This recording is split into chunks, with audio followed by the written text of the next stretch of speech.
ಮದುವೆ ಅಂತ ವಿಚಾರ ಬಂದಾಗ ಯಾವುದೇ ಒಂದು ತಂದೆ ತಾಯಿ ತನ್ನ ಮಗಳನ್ನ ಇನ್ನೊಬ್ಬ ವ್ಯಕ್ತಿಗೆ ಕೊಟ್ಟು ಮದುವೆ ಮಾಡ್ಬೇಕಾದ್ರೆ ಆ ವ್ಯಕ್ತಿಯಿಂದ ಏನ್ ಎಕ್ಸ್ಪೆಕ್ಟೇಷನ್ ಇಟ್ಕೊಂಡಿರ್ತಾರೆ ಅಂದ್ರೆ ಅವನ್ಗೆ ಏನ್ ಜಾಬ್ ಇದೆ, ಅವನ ಹತ್ರ ಆಸ್ತಿ ಇದೆಯಾ, ಏನ್ ಸ್ಯಾಲ್ರಿ ಬರ್ತಾ ಇದೆ, ಅವನ ಹತ್ರ ಏನ್ ಕಾರು ಬಂಗ್ಲೆ ಇದೆ, ಇದನ್ನ ನೋಡ್ತಾರೆ ಹೊರತು ಆ ವ್ಯಕ್ತಿ ಹತ್ರ ಏನ್ ಕ್ಯಾರೆಕ್ಟರ್ ಇದೆ, ಅವ್ನು ಒಳ್ಳೆಯವನ ಕೆಟ್ಟವನ, ತನ್ನ ಮಗಳನ್ನ ಹೇಗ್ ರಿಸೀವ್ ಮಾಡ್ಕೊಂತಾನೆ, ಹೇಗ್ ಅಡ್ಜಸ್ಟ್ ಮಾಡ್ಕೊಂಡು ಹೋಗ್ತಾನೆ, ಚೆನ್ನಾಗಿ ನೋಡ್ಕೊಂತಾನೆ ಇಲ್ವಾ, ಇದನ್ನ ನೋಡಲ್ಲ. ಒಳ್ಳೆ ಆಸ್ತಿ ಒಳ್ಳೆ ಸ್ಯಾಲ್ರಿ ಇದ್ರೆ ಸಾಕು ತನ್ನ ಮಗಳು ಹ್ಯಾಪಿ ಅಂತ ಅನ್ಕೊಂತಾರೆ.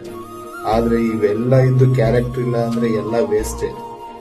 ಮದುವೆ ಮಾಡ್ಕೊಳ್ಳೋ ಮುಂಚೆ ನಿಮ್ ಮಗಳು ನಿಮ್ ಜೊತೆ ಇದ್ದಾಗ ಹೇಗ್ ಅಡ್ಜಸ್ಟ್ ಮಾಡ್ಕೊಂಡು ಹೋಗ್ತಿರೋ, ಮದುವೆ ಆದ ನಂತರ ಆತರ ಇರಕ್ಕಾಗಲ್ಲ.